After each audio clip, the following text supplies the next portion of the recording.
Dads from the Crypt.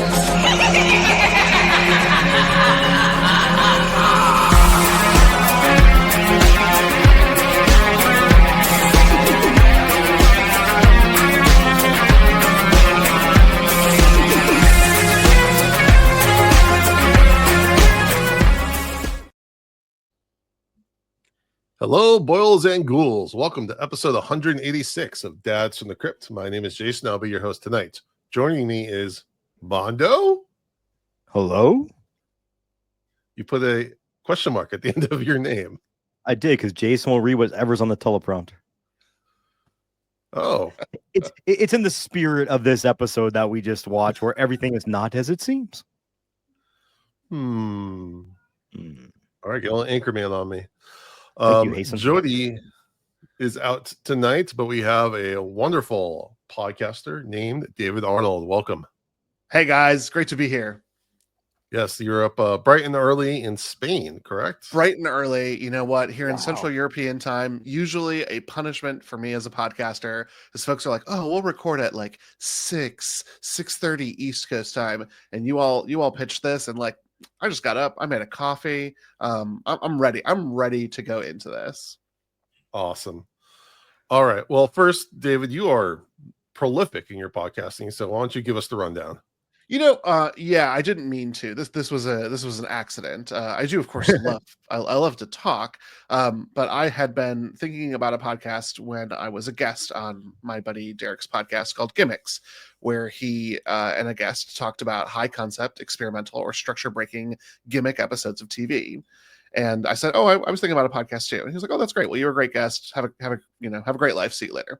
And then a couple months later, Derek reached out to me and said, "Hey, I actually think we vibed so well. Would you come on and join me with Gimmicks?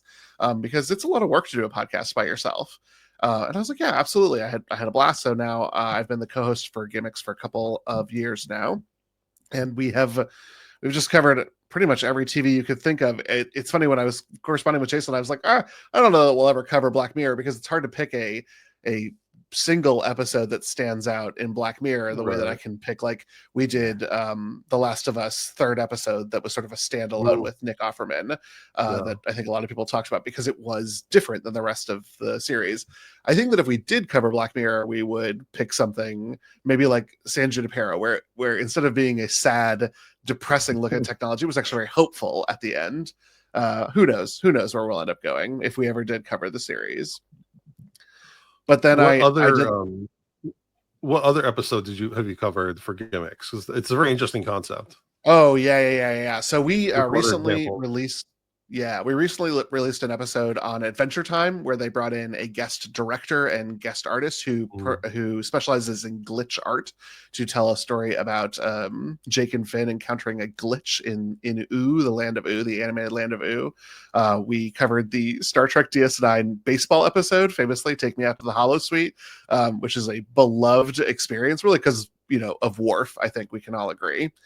We have done it all. We even cover some really weird things that give us a chance to talk about strange politics and television making. So probably our most political episode was on Sabrina the Teenage Witch, where she becomes addicted to pancakes because that was actually funded under drug prevention money from the federal government. Wow, that's crazy.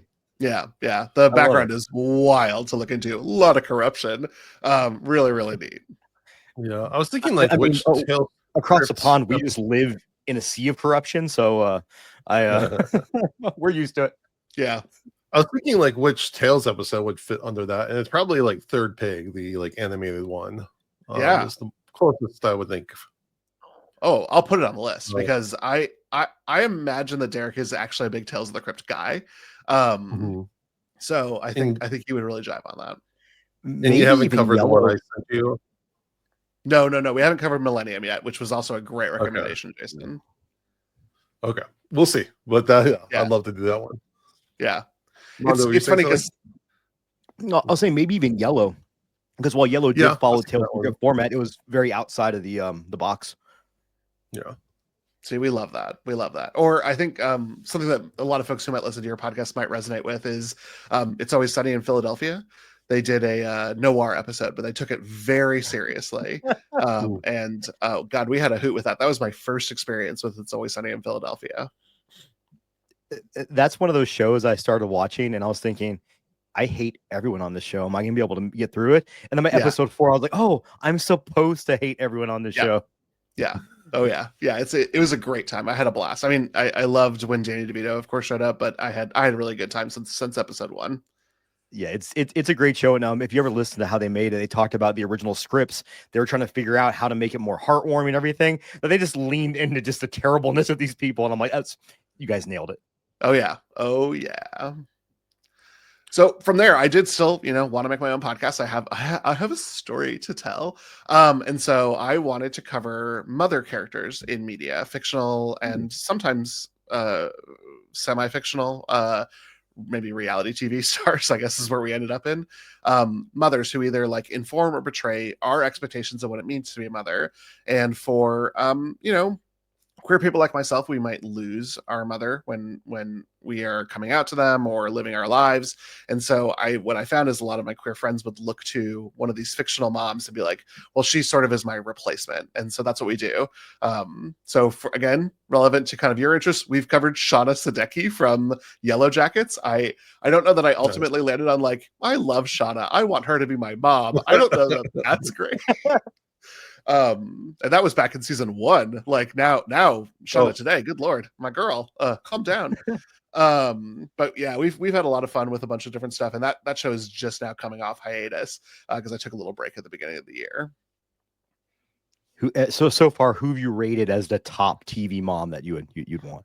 It's funny. We actually started with Darlene Connor from The Connors, sort of the post Roseanne version of that family story. And I probably because I'm Midwestern, and even when Roseanne was on TV, I sort of looked at Roseanne and Dan as the model of a good relationship, which is why my husband and I are so awful to each other.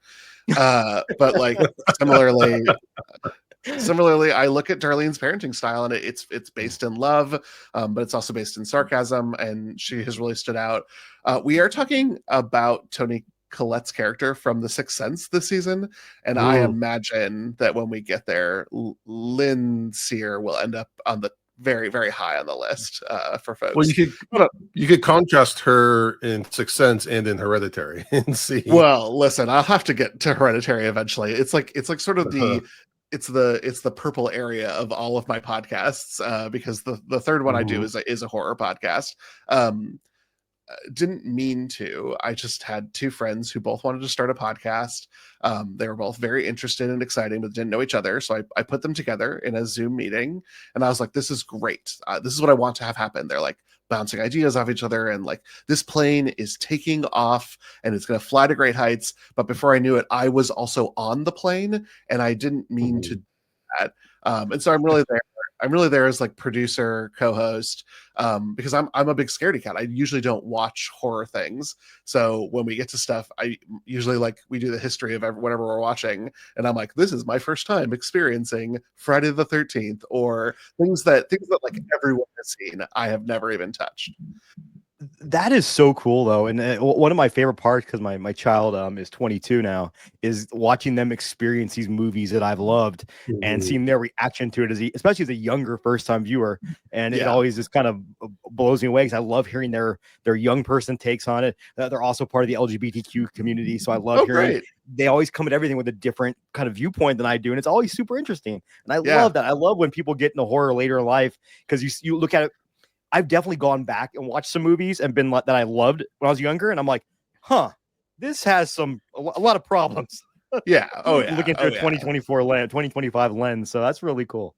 Well, and then every once in a while they really pick all the shows, which is great. So this August we'll be doing just clown horror all month long, and so I listened to y'all. Yeah, I listened to y'all's episode on Terrifier too, because I was like, this is great. I'm never going to watch Terrifier 3. The guys have covered it. I'll listen to their podcast coverage of it. I want to get a vibe of the show. And I'll watch it, and we'll talk about queer themes because that's our shtick. But I don't know that this is. I'm going to set this next to The Exorcist. I don't know that I'm going to put it next to some of the better things that we've watched. Even when we've watched really, really terrible things, but they're campy, I'm still having fun. So we did animal horror back in February, and we picked up a made-for-TV film that I remembered as a kid called Strays, about this. Yes. Oh my God, Mando. It was so, I had such a blast because it was so stupid. Cats can't kill you, I think is what we learned from this film. I was about to say, my wife knows someone whose like sister died from a cat bite. Oh my God. Well, okay, well that's fine.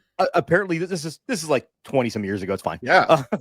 Apparently cats have their mouths are full of bacteria. Yeah. And if you get bit by a cat, it's like way worse than getting bit by a dog or even like a rat. You have to go right away to get it cleaned and treated. Yeah. God, I wish a cat had bit someone in that movie, but they just they just cuddle you to death, really. That's what made the film. I mean, I felt like we were doing riff tracks towards the end because I was like, is that the movie where like all the animals just kind of go feral and attack all their owners, kind of like the birds? It's one family who lives out in the woods. The cats kind of claimed the home, and then the family moves in. It's got more of a poltergeist feel than a birds feel.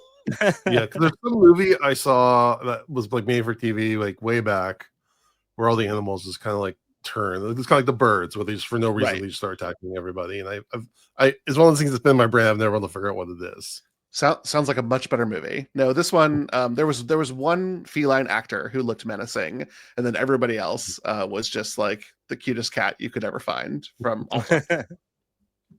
As a person that has a cat, but I don't love cats, cats are freaking adorable. Yeah. If you have a cat, I want to go to your house and I want to go to your house and meet the cat and hang out with it. I just don't want one living with me anymore. Yeah. We travel a lot, so we don't have pets anymore. So I totally get that. But there's something about a little warm bowl of sunshine that just sits on your lap and purrs. And if you get that kind of cat, you're in a good place. Yeah, I haven't had that kind of cat. I don't think I've had these menaces that I've told it before on here. But my cat, the one cat that's still living with us, still alive. She will bring in mice sometimes. Doesn't kill them, and just drops them on the floor and lets it run around the house. Yeah, and then usually something smells weird, and I find a pile of rat poop and a deceased rat somewhere. It's fantastic. Oh no! Oh no! Oh no! All right. Well, tonight we are continuing our coverage of before we do that, actually, one more thing. Quick announcement that we are gearing up for this month's Fright Rag giveaway. Again, we're doing a raffle for a $15 Fright Rag gift card. Sorry, David, US only. But so I mean, if David wins, I'll be in Europe in July. I can just hand delivery. Swing it down. Yeah. All you need to do to enter is be a paid Patreon member for Dads from the Crypt. The higher the level you are, the more entries you'll have. I haven't picked the exact date, but next week we are covering Fright Night, which they have a new shirt collection coming out for very soon. So we'll be reviewing that, and then the week after we'll be doing the raffle. So if you've been on the fence about paying a Patreon and you love Fright Rags, which who doesn't? If you're a horror fan, great T-shirts, great quality, great licenses. I consider checking it out. Quick plug: their new House of 1,000 Corpses shirt that looks like Animal House is freaking killer. Yeah, that's cool. All right, but tonight we're continuing our coverage of Black Mirror with the second episode of season 7. Episode is called Bete Noire, which stands for Black Beast, which is more of a French phrase for something really, really bad you want nothing to do with. All right, since Jody's not here, I get the wonderful pleasure of reading off the Wikipedia plot synopsis. Nice. Maria works in Jody does a fantastic job just of recapping. So no shout out to Jody. And why are you not here, dude? Like, let your allergies get. You can suffer through allergies. It's fine. Oh, Mono just likes to neck me. Quality of any good good gaslighting relationship. Seriously, we've got Maria and Verity right here in front of me. There we go. Okay. Next person that interrupts me has to do the plot synopsis. Maria works in research and development at a chocolate making company. coming up with new recipes. During a focus group testing of her latest concept, a miso-filled chocolate bar, one tester named Verity arrives late. Maria's concept is deemed disgusting by other testers, but Verity says it tastes better the second time, after which they try it and they approve. Verity catches up with Maria, recognizing her as a former classmate, and informs Maria she is applying for a position at the company, even though Maria believes she has no open positions. However, the next day, Verity has been hired and quickly acclimates to the team. Maria finds her own work apparently changed, damaging her reputation, as well as other small changes that makes her and others question her memory. As incidents increase in severity, her mental state worsens as she begins to suspect Verity is at fault. Maria recalls Verity as a computer-obsessed social outcast in school. Maria had participated in the gossip rumoring that Verity had performed sexual favors on the teacher. Maria tries to comprehend how Verity has changed in personality. She tries to contact Natalie, an old classmate who has also gossiped about Verity, but discovers that she recently died by suicide. At the office, while most of the staff are out, they talk and seem to resolve their issues. However, Verity proceeds to emotionlessly chug a container of a colleague's almond milk in front of Maria before pinning it on her. They review the office security footage, but the feed shows Maria aggressively grabbing and drinking the milk. Maria pleads her innocence by reiterating to everyone that she has a nut allergy, but no one, not even Google, knows of such a term. Maria notices Verity fondling a teardrop-shaped pendant around her neck, declaring she's using it to change reality. She tries to take it from her and is subsequently fired. That night, Maria breaks into Verity's home, discovering a massive server room and a necklace. When Verity discovers Maria, Verity explains that after finishing school, she became an expert programmer, creating a quantum computer in her home, which can shift to any timeline she desires, essentially granting her omnipotence. The pendant is the remote. She has been changing timelines around Maria to attempt to drive her to suicide, as she reveals she did to Natalie as well. The truth is that Maria originated the rumors about Verity. Verity has been taking revenge on her bullies after a simple wish fulfillment failed to erase her school trauma. Maria attempts to attack Verity, but she alters reality to have armed police arrive. Just before they cuff her, Maria grabs one of the guns and shoots Verity in the face. In the midst of the ensuing shootout, she grabs Verity's hand and uses her fingerprint to transfer control of the pendant to herself. After making the police officers believe that Verity was the attacker, she shifts reality several times to her own benefit, ending with making herself the Empress of the universe. All right, David, you're our guest. Start us off. What did you think of this episode? I loved this one. I was telling Jason before we started recording that I've really had a blast with season 7. I had sort of cooled to Black Mirror after the last couple of seasons, and I thought that this 1-2 punch with Common People, which was like the most on-brand Black Mirror of a Black Mirror episode, like hello dystopia, terribleness, great actors, but in like a very dramatic role. Followed up by this, which was sort of a nosedive, silliness, but also like the severe nature of consequences at a very individual level, was fantastic. I had such a good time with Sienna Kelly and Rosie McEwen. I thought these two were fantastic. The more unhinged they got, the more fun that I was having. And I loved sort of the cultural thesis around what the notion is that when you have power, you seek to ameliorate your sufferings, and you never can. There really is never a way to repair the past, even if you get your vengeance or even if you rule the world. And yet that is the first thing we will always try to do. So it was very interesting to me on like every single level, and I had a lot of fun watching it. All right, Mondo. Yep, I love this, and nothing I say is going to sound that smart. There's a couple of real interesting pieces to this, and the one thing I kept thinking of the whole episode, because the one thing that, and I apologize, I forgot Maria, the main character, right? Maria. Yeah, Maria. I'm terrible remembering names for anything in life, and but one thing is she never apologized though. She admitted she was part of it, but she never apologized, and I often wonder in like I think it's funny because Maria is definitely brought out to be the protagonist, but I'm looking at Verity as the protagonist in this. Like she was treated horribly and now is just she's trying to grasp at anything she can to make herself feel better about what happened in her past. And I honestly wonder if Maria would have been the first person to apologize to her and say, "You're right, I was wrong, I shouldn't have done that," if that would have changed the outcome of what happened. And it's that classic bully syndrome of people thinking, "Oh, it happened in the past, it doesn't matter anymore," where no, it still does. People carry that trauma with them for a long time. I love the little things they did in this. Like I even found myself when they're arguing about the name of the chicken chain of the fast food chain, I had to rewind the episode and go back to the beginning to see what his hat said. Oh yeah.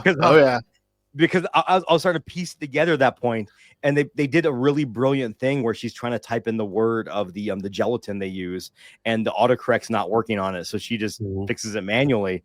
And I thought that was just really brilliant breadcrumbs are leaving you until you get to the final scene. Yeah. And you can definitely tell this wasn't based in America, because if they just see a brown person existing, the cops probably would have shot them. That's how you know it was international. We're woke on this show apparently, but I'm glad you brought up the chicken chain conversation, because doesn't that feel like something you've done in your life? That felt like some of the most realistic scripting. Like I have been with my friends having an argument where I was like, "No, y'all, you are wrong. Like I remember this," and then either me having to eat crow, or more frequently me being superior and being right. I once lost a big bet when I was younger, before you had internet on your phones, because I swore that the lead singer of Filter, whose name I can't remember anymore, was also the actor that played the T-1000 in Terminator 2. Oh wow! Enough to where I remember I was calling my wife on the work phone, like, "Hey, go to the computer and look this up on the dial-up modem right now." That's incredible. That is incredible. Well, I lost that bet because in reality, they're brothers. I know that now. At the time, I was very adamant that I was correct, that it was the same person. Yeah, I was young and dumb. What are you gonna do? That is wild. I think about Robert Patrick all the time, but I have not thought about the band Filter in years. And what a gift you've just given me. I'm gonna Spotify. They must be on there. They have to be. And didn't that song get notoriety? The "Hey Man, Nice Shot." Didn't that get popular with some other movie recently, or in the past 10 years or so? Oh, I was gonna say it came out because of Demon Knight, but recently I don't know. Now, here's my question. Maybe I was listening to that Demon Knight record. I don't remember now. Here's my question: in your episode, what was the original name of the chicken shack or chicken place? Bernie's. No, Barney's. Barney's was the original. No, Barney's was, because if you go back to the first scene, you see him. They don't actually focus on the hat. You just get enough of a glimpse of it so you can read it, and it moves on. It was very brilliant how they did it. See, mine was Bernie's. No, it wasn't, because they actually filmed each scene twice, different ways, then Netflix is randomly showing people different versions. Okay, that is brilliant, and I'm super excited about that. That is so. Think about, you watch that, and then like, oh, I'm going to show this with my friend, or watch it again, and then it could be different for you depending. Oh my god, that is so. I'm gonna go when we're done. I'm gonna go watch it again with my wife and gaslight her. Oh no! Oh no! The act of a sociopath. Yeah, I I'll love tell her this afterwards because I would feel bad. Yeah. I especially after the last one was obviously, you knew, again, whenever someone starts off that happy, and like in the first episode, you know it's all going to go downhill. Here, you can tell she's not the happiest person, so you know, like, she's going to go on some sort of journey, right? And I was like, and you don't really know what the whole deal is, like if it's alternate reality, or she has like some mind power, or she's like in like a computer simulation that's being manipulated. I was really like trying to think through all the different ways, but then once they showed like the footage, I was like, oh, okay, there's something, really big going on here. Of course, footage, the footage was like the bridge too far. Like that was the nut milk drinking sociopathic eyes. Oh my god, that scene was amazing. Woo, McEwen, give her an Emmy just for Crazy Eyes. Make a new Emmy for Crazy Eyes and give it to her. That reminded me very much of what's her name from Gone Girl? Is it whoever the lead from Gone Girl? Oh, never seen Gone Girl? Oof, I've that's never have no. Sorry, whoever the I main want actor to. is in that. The feel good hit It's of the really, summer. really good. I've heard. I just haven't watched it yet. Yeah, so I thought both actors did an amazing job. And then they brought up the nut allergy. So you know that's going to come back. I'm like, oh no, she's going to change reality to make her eat nuts. That's how she's going to kill her. I'm really glad they didn't do that. And then they used the whole, like, what is a nut allergy? What is that? What's an allergy? Well, I love they kept saying nutology. And I was, and I thought that was actually another really very smart piece, because have you ever been trying to explain something to somebody and they're just not hearing what you're? That's what that felt like, and that just I think it's those little things they can grasp onto like every day. Yeah, that hit you very deep like that. Like I was getting anxiety watching that scene. Like it's a fucking nut allergy. It exists. Because I think up until like that sort of first climax, I think you could have excused that Verity. Maybe she had like a team of, I guess where my mind was first at, she just had a team of hackers and they could like edit emails or anything like that, but they couldn't change footage. Like that was beyond the pale, and they can't remove a nut allergy from a Google search result. Like that is from existence. Like no one's ever heard of this before. Right. And the Barney's thing, I was prepared to. Right, the Barney's thing. I was prepared for her to just say, like, you just got it wrong. Like, and we all get things wrong. So I really thought that at one point in time, as you said at the very beginning, Jason, like there is sort of a mixed protagonist here. Like maybe truly and honestly, Verity is a good person, and you are just getting things wrong and sort of hold who you were to her against her, and that's not fair either. I feel like Verity is that tragic hero in a way, in that they can't get past this trauma, but what they're doing is, while it's not necessarily good, it's still justified in a way. Because all they wanted was to be treated like a normal human being growing up, and they weren't treated that way. And now they have the ability to punish those who, it's a classic horror movie formula in essence. Yeah. I mean, causing other people to commit suicide is a little disproportional, response. Yeah, no, I get you. Yeah. But I also wonder, we get a little of this in the end, Jason. But like we can see that Verity has lived dozens of hundreds, probably, of lives. Yeah, that's what I was gonna say. So if you think about if you go back, so she creates this technology, yada yada yada, that makes her shift to any timeline, any reality based on whatever she says. Okay, fine. So the first thing she does is makes herself Empress of the universe. So she gives herself as much power as possible. But I think the thing is, wherever she goes, she takes herself with her. Yep. And even with all that power and everything, she's like, I'm still not happy. So she chooses to go back to exact her, quote, revenge, because, once you've had too much, all that power, there's nothing. It's kind of like sometimes when you play a video game and you're like, oh, I'm just gonna put in all the cheat codes immediately and become too powerful, and the game gets boring. Or like when you hack the turnip market in Animal Crossing, and like you make all the money, and like, okay, the game is now boring because I have nothing, like no goals. There's nothing to do. I don't know. At 42, I'm all for that. Like, make it as easy as possible so I can just get high and not think about it. I don't have the time. But like, you're right. So my sort of thesis on this was that probably in one of the earlier lives, she just went and killed all her classmates, and that was not satisfying. She wanted them to take their own life. She wanted them to experience the sort of isolation that thinking reality is dissolving around you comes with. And that was the punishment that finally maybe scratched an itch for Verity. Well, that isolation is what she felt growing up because of all the rumors spread about her. And again, like, I wonder in all these realities if she never got an apology.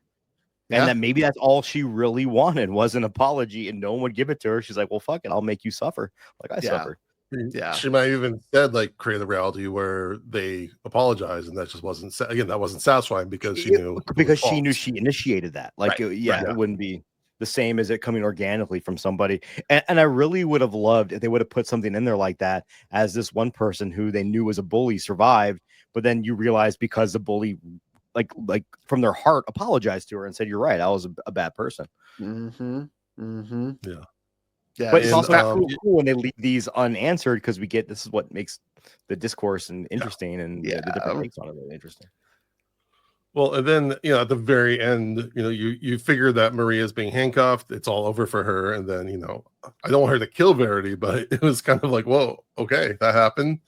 Wow. And What a great sequence, though. Like just the headshot severity. I'm not surprised that there's violence in a Black Mirror episode, but it was shocking, and it was stark, and it was gorgeously shot.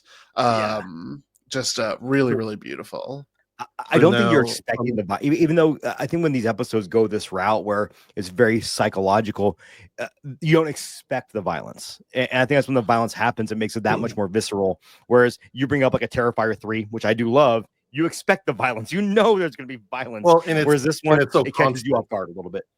Yeah. Well, and here's my other theory on that. So throughout the episode, we're doing that thing like kind of like The Shining, where it's like day 5 or Monday, Tuesday, and this like big like sound happens, like a gong. I can't remember what it is, and every time I kind of jump at that.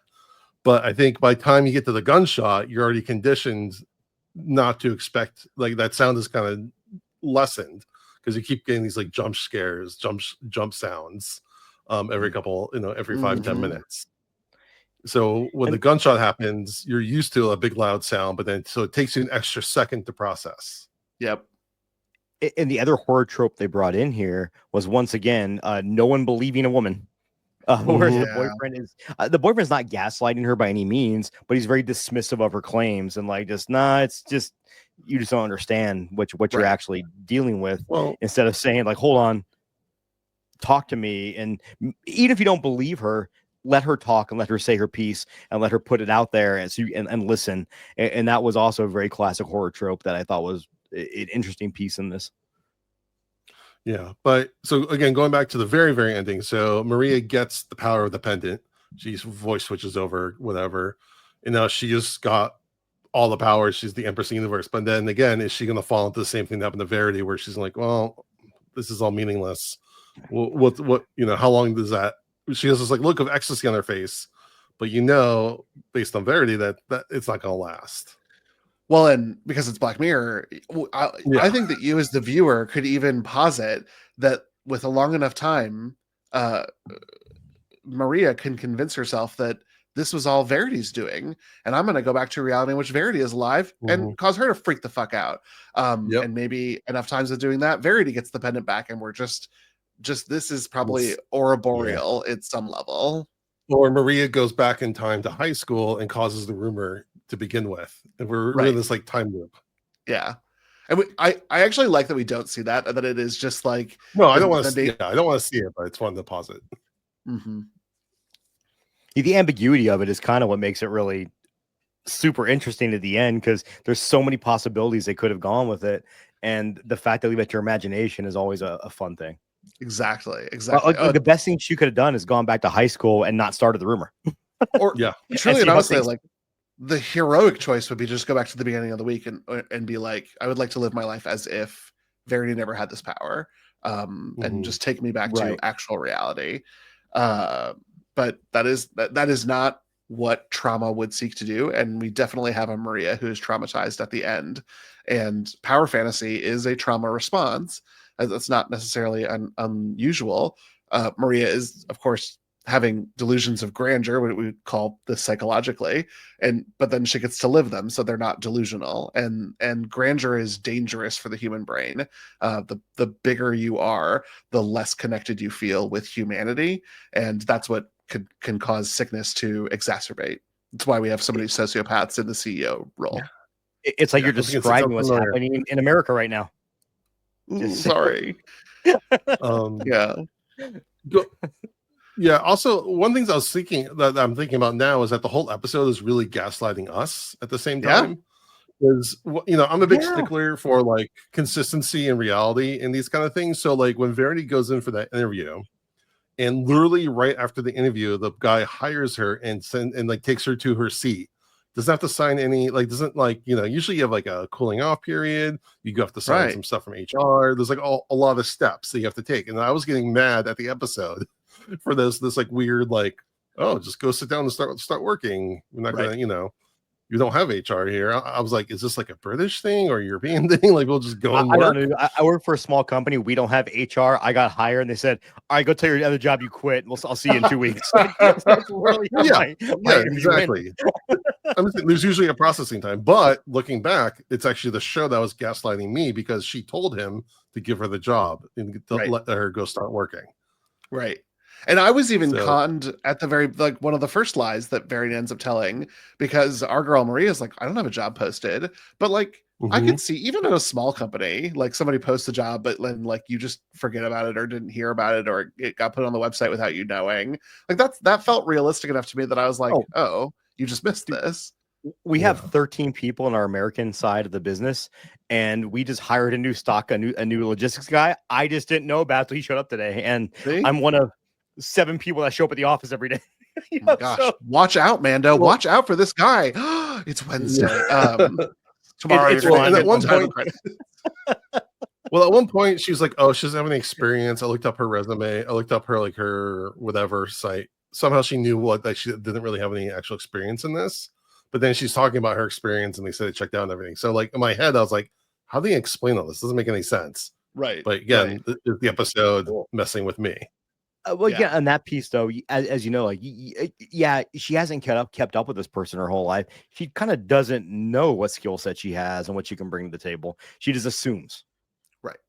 So it can be taken either way, which is also pretty cool. Yeah.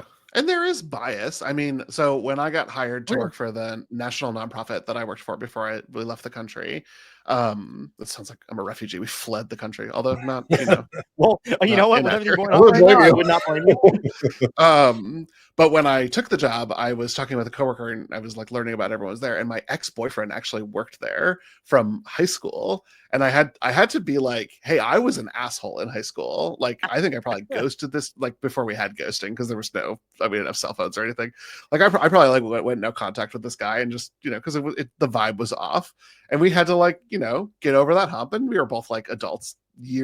Decades had passed, but there is bias and awkwardness that comes into those situations, and like that's part of who we are, and who we were as adolescents is not who we are as adults. And yet so the stupid part of our well-developed intelligent brain sometimes forces us to try to remain in that space, which is what Verity is going. Verity could have used some therapy, I guess, is what I'm offering. Yes, very much so. She needs to go back to a timeline where she's been talking to a psychiatrist since she was 16, and she'd be fantastic. She'd be doing much better in life. Oh my God, if I could change reality, I would get Quaaludes. Like, that's what I would do. Girl, chill out. Wow. Quaaludes, and next to every Starbucks is an opium den. We'll just go hardcore. Opium dens inside the Starbucks. Yeah. Yeah. Oh, you've been to Europe. I understand. Okay, great. Yeah. We're putting the Coke back in Coca-Cola.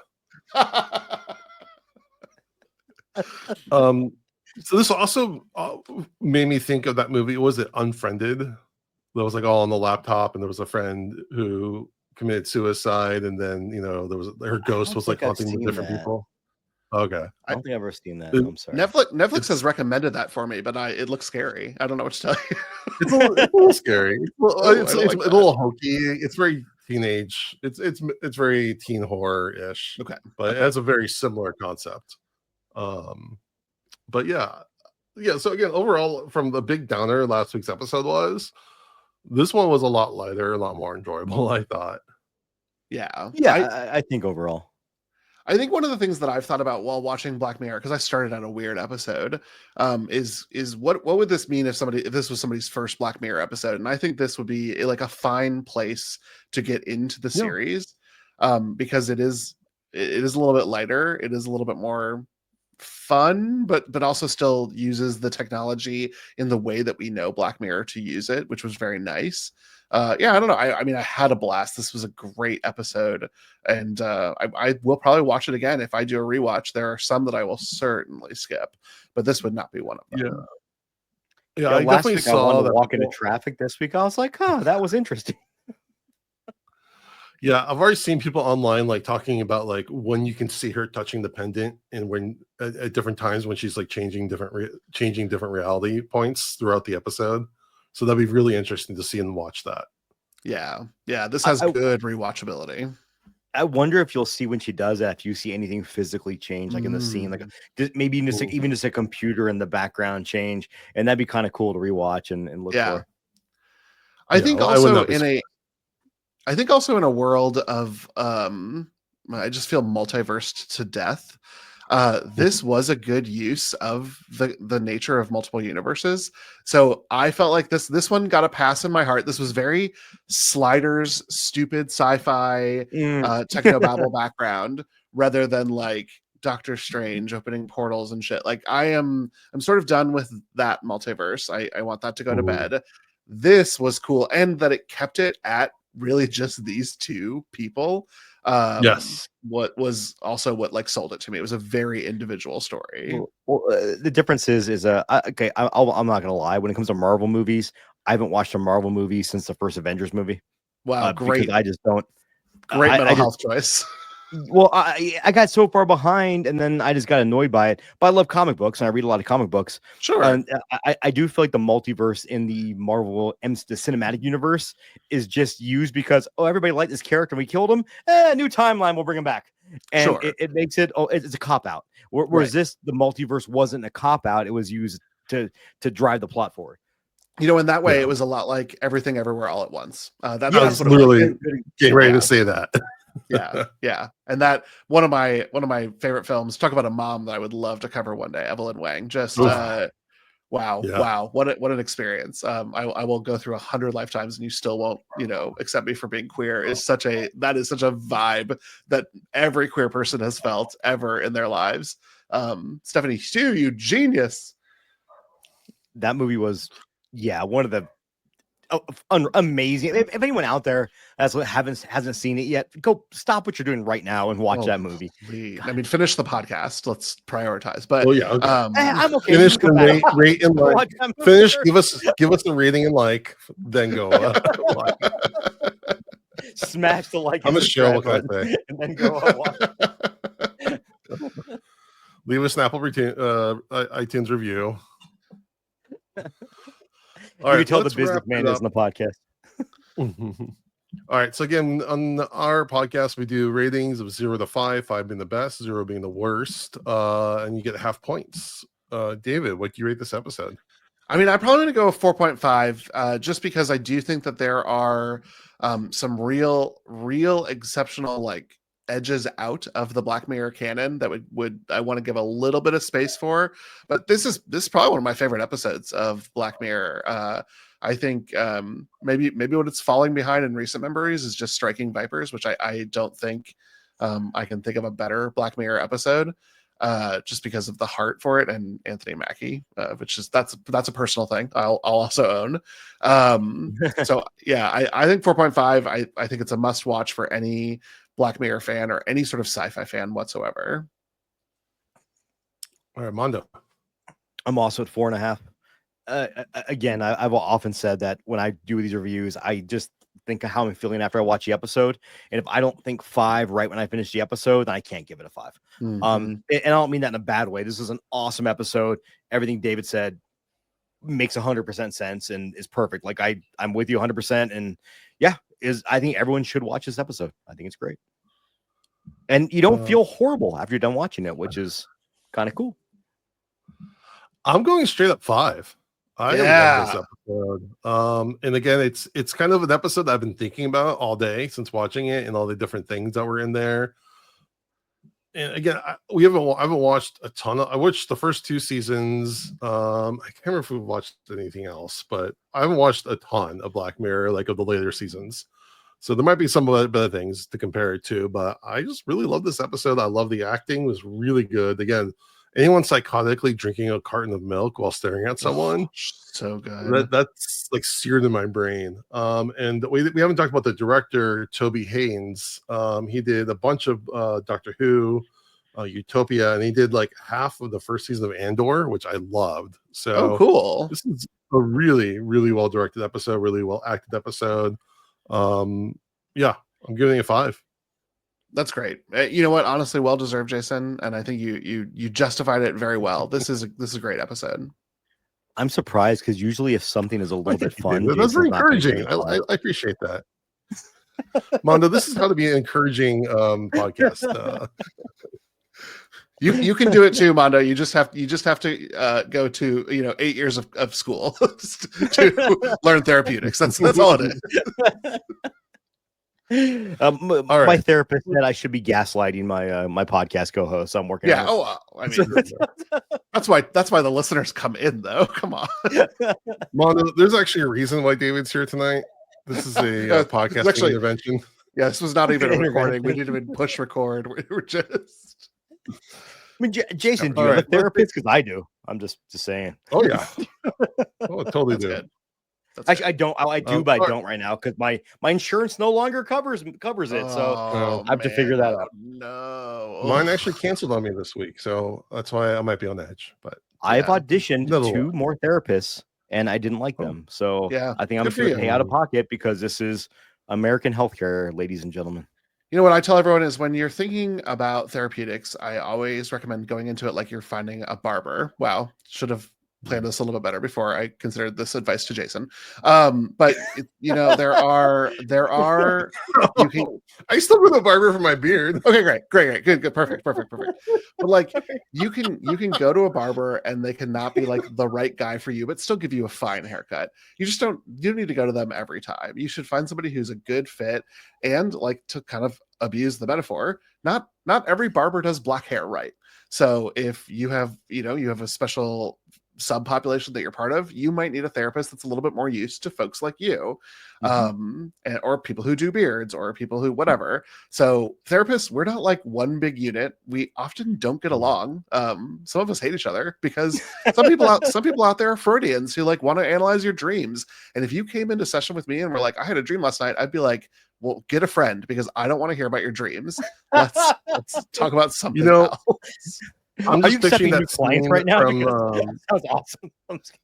I'm picturing the scene from Anchorman where the 2 news crews get into a big fight with each other but now with therapists. That's kind of what it's like. At a conference. David with a trident. I totally would. Rick, very you phallic killed a man. Yeah. Well, that's to kill a Freudian, you have to use a phallic symbol. That is the only way to get them to stop doing Freudian therapy. I mean, in history, we designed our weapons based off of the penis, so it's even missiles. Missiles are dick shaped. I'm just saying, they're gorgeous. I mean, they're weapons of destruction. Shouldn't like them. Bad David. All right, let's take a quick break and do a shout out. Hi, this is Joe Dante, and you're listening to Dads from the Crypt. He has a lot of files in his office. I wonder what all his files are. I don't know. Amazing ideas. Gremlin ideas. You want an electric gremlin? You want a big titty gremlin? It's all there. I do want a big titty gremlin. Yeah. Oh yeah. No, sorry, it wasn't a big titty gremlin. It was a female gremlin they had. Greta.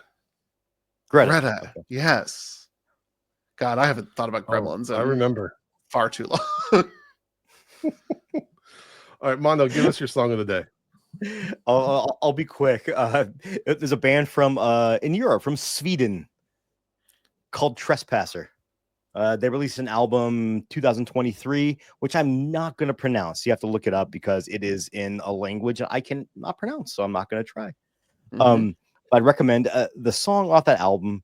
I'm going to go with we'll go with the first track, Forward into the Light. But they are a very anti-fascist black metal band, which I'm always a big fan of when I can find bands in the genre that I love that aren't Nazis or that aren't fascist or that aren't pieces of shit.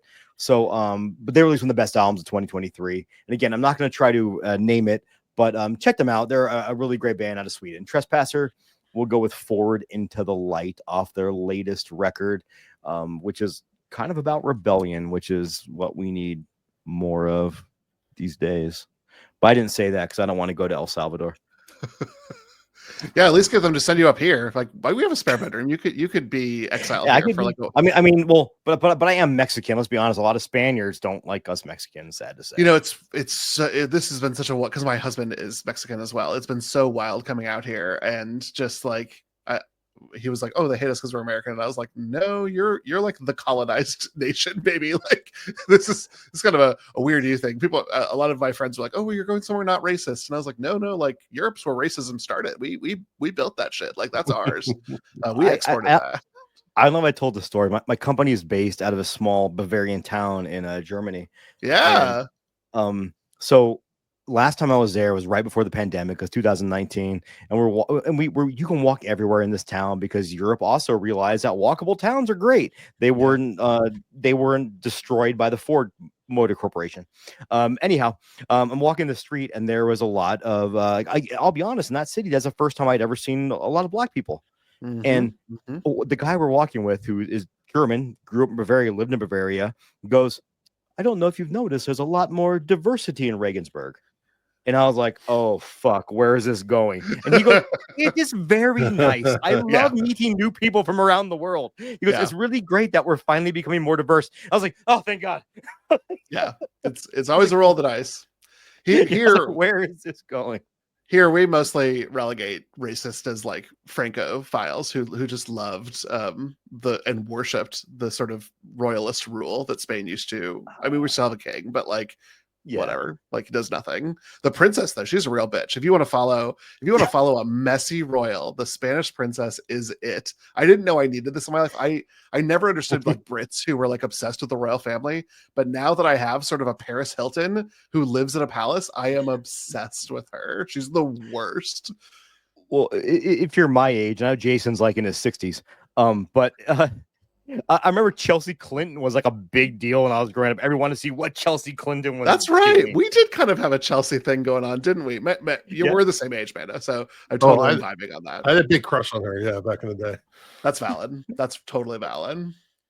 Yeah, it's like I'm supposed to go back to Germany in July for work, and my joke has always been like, if we're allowed to go there at that point, I don't know. Yeah, they might want to keep fascist countries out of their country because they know a thing or two about fascism, and to their credit, to Germany's credit, they've fought hard to push back against that. And we take it very seriously here. I will say so. It is. I wish we did. Kind of weird. Yeah. All right, real quick. Julie's not here for horror news. So I'm going to save most of that. There's one thing I do want to bring up. We had a sad death in the horror community this week. Jean Marsh passed away. If you are a kid of the 80s, you'll definitely know of her. She was the queen, both in Return to Oz, the one that took off her head, and placed it with other ones, and she was the queen from Willow. So she had as an 80s kid who watched both those movies way too many times, and probably explains a lot of who I am today, for better or for worse. She scared the crap out of me in both of those roles. And she was also in The Changeling, another horror classic. Oh, she was. Mm-hmm. Return to Oz, though, man. That movie was kind of wild for what it was supposed to be. I think that was a movie that ruined a lot of millennials because our parents were like, "Oh yeah, you liked The Wizard of Oz. We'll just get this from Blockbuster," and they popped it in, and then you were never the same. I think what ruined me, I don't know if it's happened to everyone, but when I was in kindergarten, so this had to been like 88, they made us watch Old Yeller in class during school. Okay. And I'm like, somehow I feel like that wasn't what you should have made a bunch of little kids watch. Just saying. Right. Whew. I don't know. You're both dads. Like, children can certainly engage in horror media. I'll tell you this from a child development perspective, and be perfectly fine with it. And that's what we did as well. But there are certain things, like I don't know that I would like my kids watch Terrifier, right? But like, I would absolutely let my kids watch The Goonies. Go for it. Like, this is made for you. So it is sort of a weird line to draw. And it's funny that Old Yeller, because of the sort of trauma that you have to go through with it, I think is a little bit worse than things that might even have like spooky scarums, because spooky scarums, yeah, you're just spooked. The notion of life, death, and mortality is something that you go through as a child, but that's really more of an adolescent thing. I wouldn't do that to children. No, it's bad. Like when my daughter was young, she wanted to watch movies with me, and I was very adamant. Like there's certain like I wasn't letting them watch Texas Chainsaw Massacre stuff Sure. that I know is very visceral, but they want to watch Nightmare on Elm Street. So I was like, well, you can watch it with me, but I want you to watch the special features first. Sure. I want you to see how they put the makeup on this guy, how they make him look like this, because I want to kind of lessen the impact it has. But I'm with you. I think there are certain movies that just don't like I'd let my kid watch. Yeah, Nightmare on Elm Street as a kid. I'm not gonna let them watch Requiem for a Dream. Like I'm not gonna let them watch something. There's different levels there, and yeah exactly. But the Goonies, the Goonies had some. Did it have some scary stuff at that age? Probably, but it was still fun. It was still fun. I mean, there's a lot of fun. It's really about tone more than anything else. Yeah. Like there's the whole scene where like there's a dead body in the freezer. I think they lock him in. That could be scary in other circumstances, but I think it's kind of played for laughs. And I think I watched a movie with my kids, and they're a little more on the sensitive side, and they were fine with it. Even like an old TV, even like Stand By Me, where you see the dead body and the bullying and stuff. That was a movie I remember I watched when I was very, very young. It didn't make me as sad as Old Yeller did because this seemed more rooted in, they found a dead body and they're getting bullied. This is relatable to real life. Whereas I don't want to watch a kid have to kill his dog because I had a dog and I love my dog. Right. And then I was worried about my dog getting rabies after that for the next couple years. Oh, we all were. We all were. That was the greatest rabies advertisement that has ever existed. Until Cujo. Oh yeah. Oh. Yeah, but like our parents didn't make us watch Cujo. They made us watch Old Yeller. Teacher rolling into the TV and being like, "We're gonna watch Cujo today, kids." Like, let's watch this dog. That's literally what it was. Yeah. That's what it was. Like, all right, end of the day, we're watching a fun movie, Old Yeller, and you're watching this movie. You're like, the kid finds a dog. This is great, and the dog has rabies, and he kills him. I think, but you know what? I think you're right. Stand By Me is a great example of like a film that is very tonally different than these other things that we're talking about because it is grounded in the teenage experience, and sort of the worst thing that you can take away from it is a very unhealthy attraction to Kiefer Sutherland, which is the weight I bear for my entire life. He was hot. He was hot in that film. I don't know what to tell you. Okay. Before we wrap up, we have a couple of questions from our listeners that were sent in. What upcoming horror films are you looking forward to the most? I have one. There's one that comes out this. Sorry, one comes out this week. No, I think I'm going to say the same thing you are. Yeah, Sinners.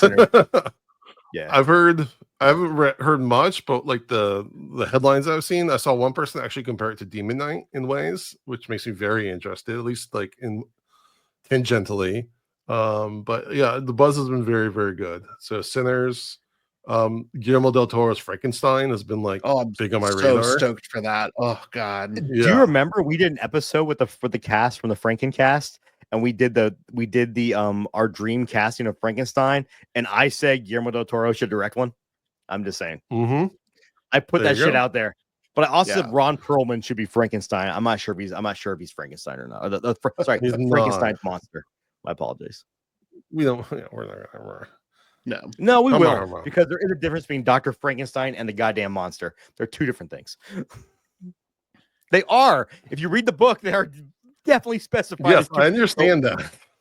Do you see how he's looking at me? Like, just I both do, and I also, when we covered the Frankenstein film from the 30s, I made it very clear that I am not interested in any pedantry on our podcast. I said no pedantry allowed. You're allowed to think either of them. But wow, once we actually watched it, like wow, Dr. Frankenstein, kind of a queer hero. I loved our discussion on that one. Well, have you seen Bride of Frankenstein? Not yet, but I am so excited. I think it's better than Frankenstein. There's a ton of queerness in that movie. Oh yeah. Well, the hair alone. Like it's not even subtext. Yeah. I think. David, what were you looking forward to? We just covered The Nun on our Fear Coded podcast, which was terrible, but it caused me to watch The Conjuring, which I'd never watched before. And so I know that the Warrens are about to come back for some other, Catholic adjacent nonsense.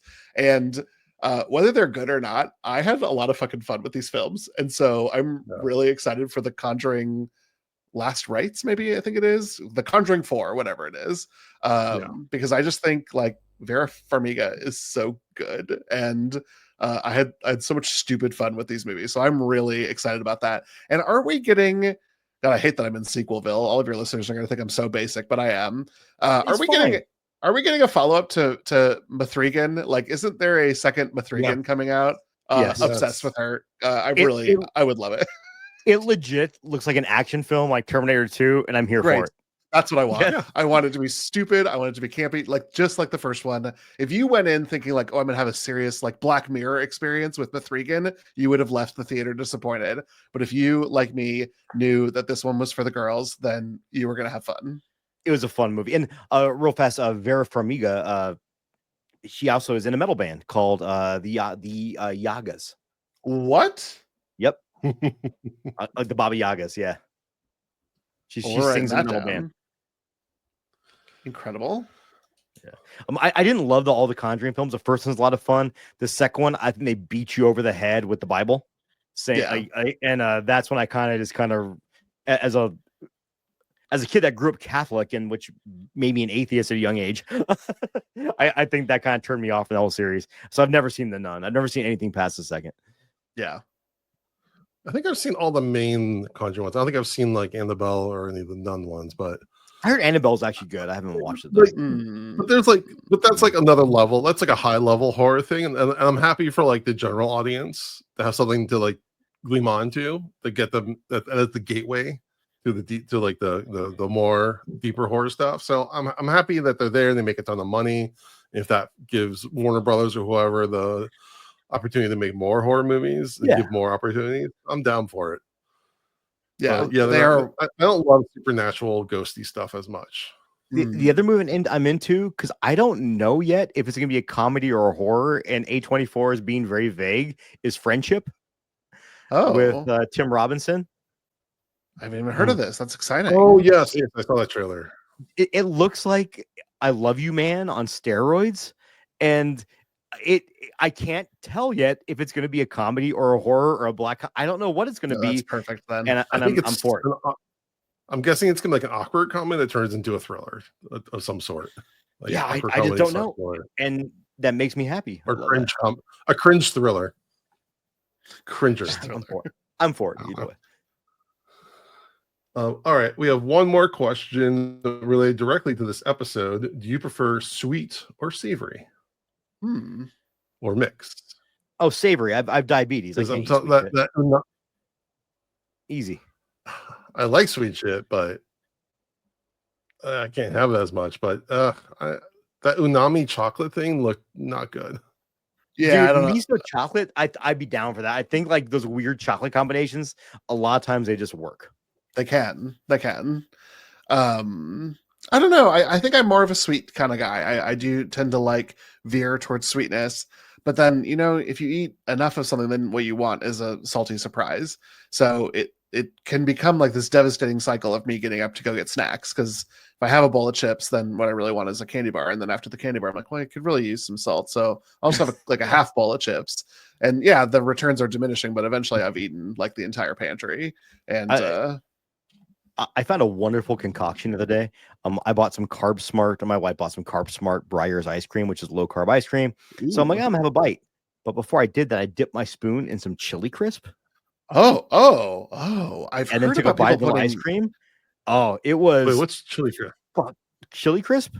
The like red bottle that you get from like an Asian food store. Yeah, basically peppers crushed up with in oil. Okay. And that mixed with vanilla ice cream was fucking godly. We heard about some friends, because Mike is obsessed with chili crisp. We heard about some friends who said it is very good on vanilla ice cream. No, not like other ice creams, but just that's vanilla. why I tried it on. Yeah, because it's sort of a sensory explosion. I don't like spicy, so I would not do that. I moved to the right part of the world. We found saffron here, and we were like, good, we're done. No more spices allowed. Yeah.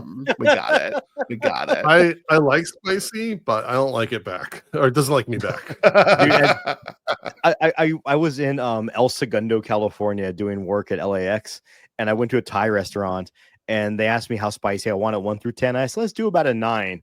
And the chef came out And the chef goes, 9 is very spicy. Yeah. I said, I'm Mexican. He goes, okay, no problem. Oh, He okay. comes back and just brought me the food. Yeah. He goes, a lot of white people order the spicy, then get mad at me. I was like, I know you. what I'm getting, dude. Thank you. That's me, but I would have said 1. I would have never said 9. I respect Yeah. that. I 100% respect that. I have some people I work with. If you order a 9, they'll order a 10 plus because they want to prove they can handle it more than you can, and they'll feel terrible for 2 days. But that's fragile masculinity at its finest. Thank you. I've evolved. I don't need that. No. No, my hey, last job, if you and I are getting Thai food and you get a 1, I get a 9, I am never gonna care. Like, that's what you like, you fucking order a 1. Yeah, we're both men. I believe it. Yeah. Yes. Yeah. At my last job, most of my coworkers are Hispanic, so we went to this wing place, and they were all getting like the spiciest wings possible, and I was getting the mild. And they convinced me to try one of theirs, and I was sweating after one, like my nose was dripping. It was. I spent the rest of the day in the bathroom. It was a bad deal. Yep. Yeah, my husband was trying to perfect his chili because he was like, "Oh, I had a great chili recipe and I lost it." Blah blah blah blah. And during that journey, at one point in time, he made one. I had a half of a spoonful and I set it aside. And I said, "Absolutely not." He ate the whole bowl and was like, "It's not that spicy." And guys, and this is not an exaggeration. This is literally what happened. Maybe 90 seconds after he finishes the bowl, it was like a geyser had started at the top of his head and sweat just started like coming everywhere. And he goes, "Oh, it's late." And I was like, "Okay, well, throw the batch away because I don't like what I'm seeing here." You know what? I respect this though, because this is like I make one of my favorite Mexican foods of all time is albandegas, which is beautiful. But when I make it, I'll make a little separate part for me that I put habanero in. I don't put habanero in the one the one my wife gets. Yeah, you know what, you've said a lot of things that make me feel really good about your marriage on today's recording. So we've been married. What is it? 2025? It'll be 23 years. It'll be 23 years this year. We got married as kids and somehow made it work. I don't know how. We're still figuring that out. I too was a child bride, so I completely understand. Jason, I haven't heard enough about your marriage yet. Well, can we go back to the child bride part? I think I feel comfortable leaving that hanging. Listen, there are feelings in some parts of the queer community where you really should live and have your 20s, and I found my guy so super soon, and I had a fine and raucous 18, 19, 20, 21, 22, and then I got settled down. We got married at 20. I mean, it was as soon as it was legal for us. So we actually did a road trip up to Iowa because we were living in Texas at the time. And got married there in 2009. Oh, where are you living in Texas? We were living in the Dallas-Fort Worth area. I was born in El Paso as well. Oh, very, very different part of Texas, but beautiful. Much different. Yeah. So yeah, I got married at 19 in 2002. So I've been we've made it work. You're surrounded by child brides, Jason. I don't know what to tell you. That makes it really uncomfortable. We did have one more, Jason. We did have one more question. Are you going to ignore our fun Aunt Whitney's question? I thought we did that last week. But no, we did not. Your favorite ride at a Disney theme park? I'll say. She said Disneyland, but I'll say a Disney theme park. Disney theme park. Just when we've done this, but I'm fine doing it again. My answer, or maybe I answered it in my head when I read it first. I have two answers. One is the Star Wars Galaxy Edge, all that stuff was amazing. Now I feel like we did talk about this now. We're just gonna do it again. It's fine. Yeah. But my real answer is the It's a Small World ride, because it's further back in the park. By the time we get there, I'm just ready for a break. It's slow, it's calming, it's kind of hypnotic. And I just want to sit down for 15, 20 minutes at least. Yeah. The best ride at any theme park is a bench. Truly. That is oh God, a bench. Actually, at Disneyland, there's actually a train that just does a big loop around there. So at one point we just got on there, and my kid took a nap on my shoulder. Oh, the dream. Yeah. I'm a Mr. Toad's Wild Ride kind of guy. Mm-hmm. I just want to know what Disney Imagineer is like. You know what we need? A toad on a ride through hell. Yeah. And I'm for it. Yeah. That's amazing. I didn't do a lot of Disney, but while we were staying in LA, some friends from Denver came out with their kid, and God, I had so much fun going to Disney with a child. Yeah. And I think that is the way to experience it, because I'm sort of middling on like going on rides. There's specific language about jerking that I look for in the roller coaster description, that like this is not a David ride. And I think it's like sudden jerking motion was the phrase that I kept looking for, and I was like, this is an absolute no. But I went and took him on some sort of Mater from the Cars spinning thing that felt very Teacups like. And God, this kid, just watching his joy made my whole day. What an absolute treat childhood wonder is. Just really that was a good memory for me. But no, most of the time I was a hold your drinks kind of guy, while the family got some much needed respite from being parents all the time, and went with my husband, and they did the Incredicoaster like 3 times, and I was like, absolutely not. There's no way I'm doing this. I love roller coasters, but even now with my child at 22, now it's like we can go to the bar together and go to concerts together, and seeing them so excited to see their favorite artists that we both love. Same feeling. Way better. It's fucking great. It's fucking great. And I mean, so I'll tell my fun Disney, my Disneyland story. My child, when they were younger, their favorite movie in the world was Nightmare Before Christmas, to the point where we watched it at least 4 times a week. This is back in like 2007, 2008. There was no Netflix streaming yet, so we were just popping that DVD in every day. Oh yeah. And so we took them to Disneyland when they changed the Haunted Mansion to Nightmare Before Christmas. Ooh. And you go into that room before the ride, and we're thinking, we are the best parents ever. They cried the entire time. And we're terrified. Like, our highs as parents just drop down. We're like, we are the worst parents ever. Oh no. Wow. Oh no. We tried though. We were young, and we tried. But then we saw making everything was cool. Yeah, well, you're keeping them upright. That's really the only goal for child rearing. Just keep them going. Yeah.